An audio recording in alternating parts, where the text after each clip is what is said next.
Laodamia. With sacrifice, before the rising morn performed, my slaughtered lord have I required. And in thick darkness, amid shades forlorn, him of the infernal gods have I desired.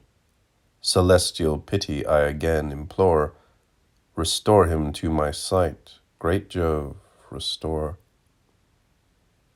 So speaking, and by fervent love endowed with faith, the suppliant heavenward lifts her hands, while, like the sun emerging from a cloud, her countenance brightens and her eye expands. Her bosom heaves and spreads, her stature grows, and she expects the issue in repose.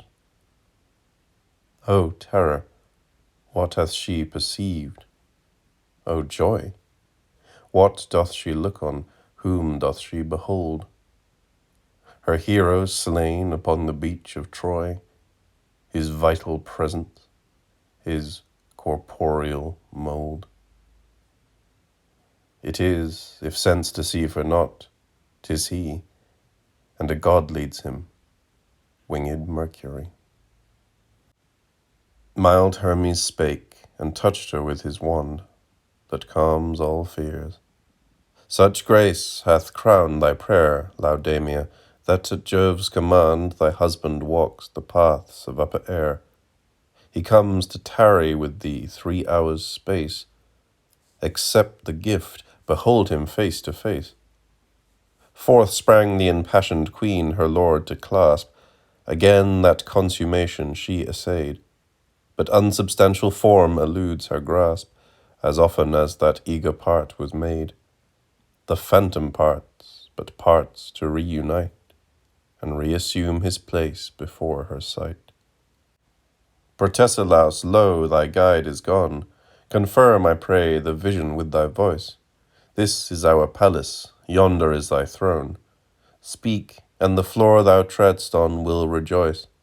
Not to appall me have the gods bestowed this precious boon, and blessed a sad abode.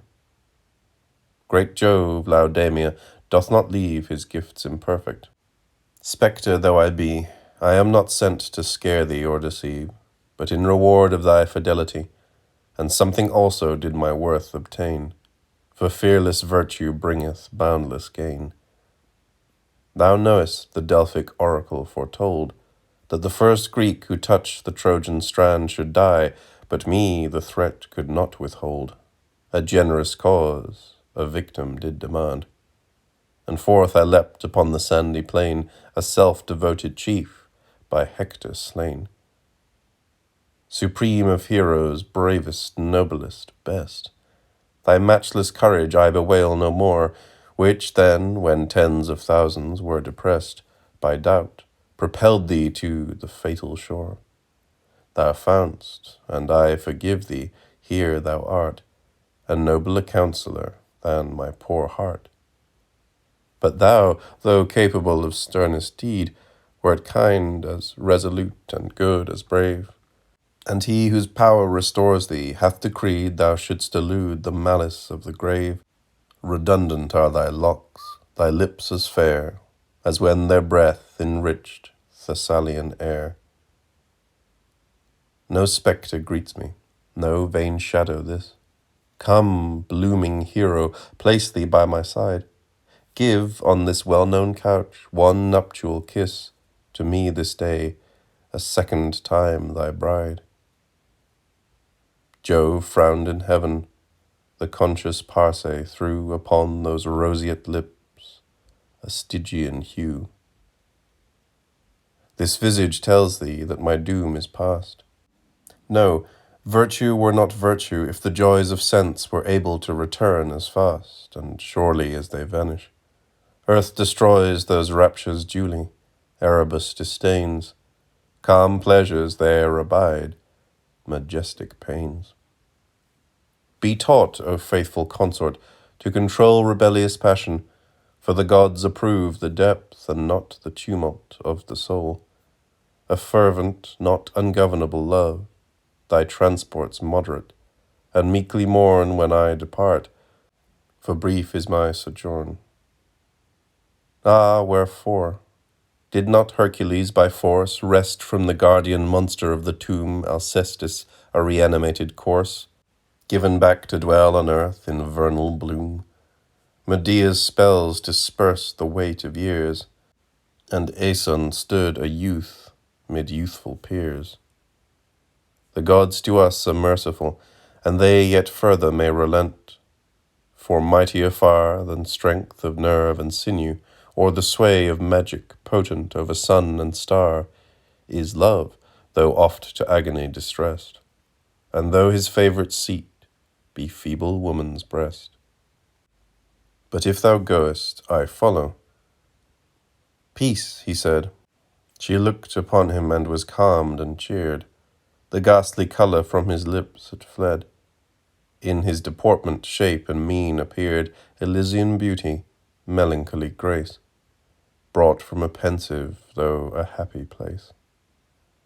He spake of love, such love as spirits feel in worlds whose course is equable and pure, no fears to beat away, no strife to heal, the past unsighed for, and the future sure. Spake of heroic arts in graver mood, revived with finer harmony pursued. Of all that is most beauteous, imaged there in happier beauty, more pellucid streams, an ampler ether, a diviner air, and fields invested with purpureal gleams, climes which the sun, who sheds the brightest day, earth knows, is all unworthy to survey. Yet there the soul shall enter which hath earned that privilege by virtue. I'll, said he, the end of man's existence I discerned, who from ignoble games and revelry could draw, when we had parted, vain delight, while tears were thy best pastime, day and night.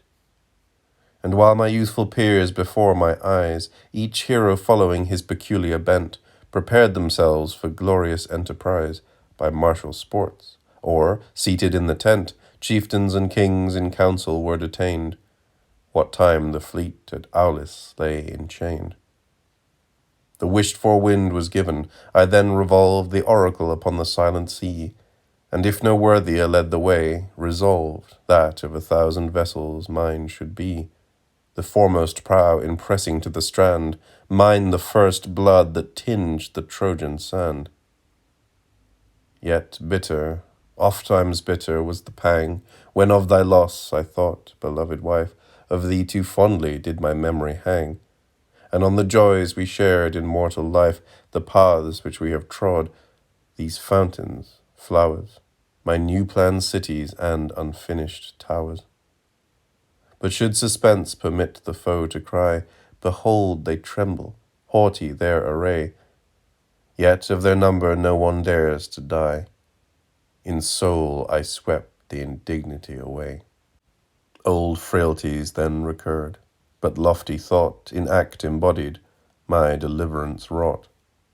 And thou, though strong in love, art all too weak in reason, in self-government too slow. I counsel thee by fortitude to seek our blessed reunion in the shades below. The invisible world with thee hath sympathized, be thy affections raised and solemnized. Learn by immortal yearning to ascend towards a higher object. Love was given, encouraged, sanctioned, chiefly for that end. For this the passion to excess was driven, that self might be annulled, her bondage prove the fetters of a dream, opposed to love. Aloud she shrieked, for Hermes reappears. Round the dear shade she would have clung.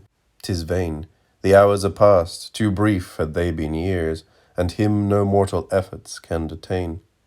Swift toward the realms that know not earthly day, he through the portal takes his silent way, and on the palace floor a lifeless corse she lay. Ah, judge her gently who so deeply loved, her who in reason's spite, yet without crime, was in a trance of passion thus removed, delivered from the galling yoke of time, and these frail elements, to gather flowers of blissful quiet mid unfading bowers. Yet tears to human suffering are due, and mortal hopes defeated and o'erthrown are mourned by man, and not by man alone, as fondly he believes. Upon the side of Hellespont, such faith was entertained. A knot of spiry trees for ages grew from out the tomb of him for whom she died. And ever, when such stature they had gained, that Ilium's walls were subject to their view, the trees' tall summits withered at the sight, a constant interchange of growth and blight.